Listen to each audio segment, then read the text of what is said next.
نہج البلاغہ میں خطبہ نمبر 183 جا کے دیکھیے گا. میں ہر جمعے میں کوئی نہ کوئی آپ کو نہج البلاغہ کا خطبہ اس کی ریکویسٹ کر رہا ہوتا ہوں کہ آپ اس کو جا کے دیکھیں. نہج البلاغہ خطبہ نمبر 183. اتنا خوبصورت مولانا نے فرمایا. مولانا نے کہا کہ تم سے وہ مدد مانگ رہا ہے جو خود زمین و آسمان کا مالک ہے.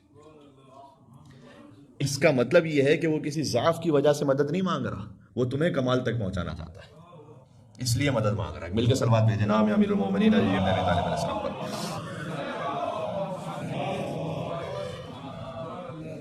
اس طرح سورہ حدید آیت نمبر 11, من ذا الذی یقرض اللہ قرضا حسنا فیضاعف له وله اجر کریم. کون ہے کہ جو اللہ کو قرض حسنا دے؟ اب یہ قرآن کی آیت ہے, یہی خطبہ نمبر 183 نہج البلاغہ. اس میں مولا کہتے ہیں تم سے وہ قرض مانگ رہا ہے کہ جس کے پاس زمین و آسمان کے خزانے ہیں, اس کو کیا ضرورت ہے کسی اور سے قرض لینے کی؟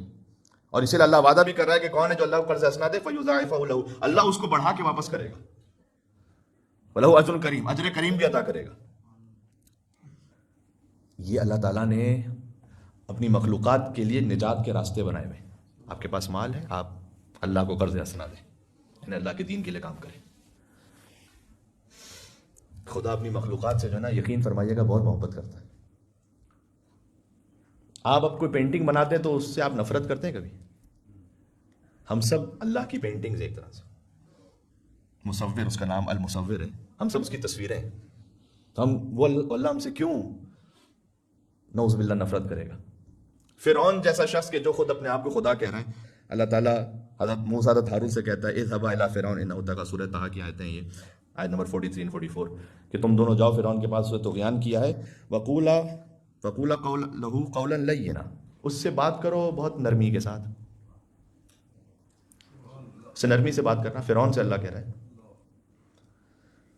کاش ہم آپ ایک دوسرے مومنین کے لیے اتنی رعایت کر لیں جتنا اللہ تعالیٰ فرعون کے لیے کہہ رہا تھا. سمجھ میں آ رہی؟ ہم کبھی کبھار غصے میں کہتے ہیں مولانا صاحب دیکھا ہے وہ فرعون بن گیا ہے, وہ ہاں تو فرعون کے لیے نرمی سے بات کر لیں. ہم کہتے ہیں نا کبھی غصے میں, ارے وہ تو فرعون بن گیا ہے مولانا.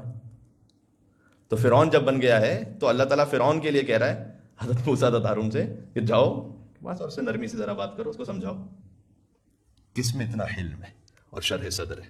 مشکل کام ہے, بہت مشکل کام ہے, لیکن بہرحال ایکسپیکٹیشن یہ ہے. اچھا کیوں نرمی سے بات کروں؟